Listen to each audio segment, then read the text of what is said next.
In today's video, I'm going to teach you how to print a Word document as a PDF.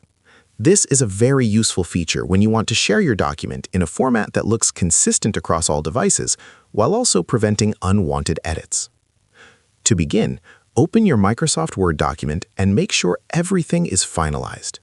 Take a moment to review the content, check for any formatting issues, and ensure that your layout appears exactly the way you want it. Since a PDF preserves the design of your document, it's important to confirm everything before converting it. Once you're ready, go to the top left corner of the screen and click on the File tab. This will open the Backstage view, where you can access different options related to your document. From there, select the Print option to open the print settings. In the Print menu, look for the Printer drop-down list.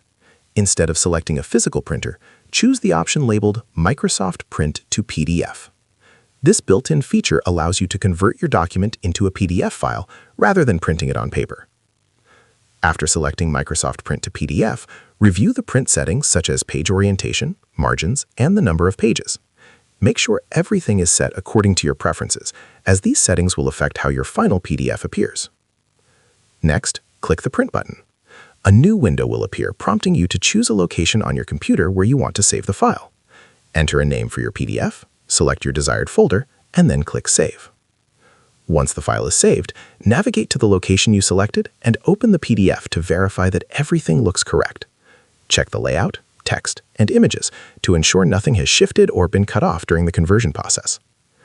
Using this method is a quick and reliable way to create professional-looking PDF files directly from Word without needing additional software.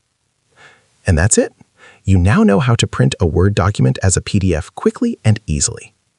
If you found this video helpful, let me know in the comments. Give it a like, subscribe to the channel, and don't forget to hit the notification bell.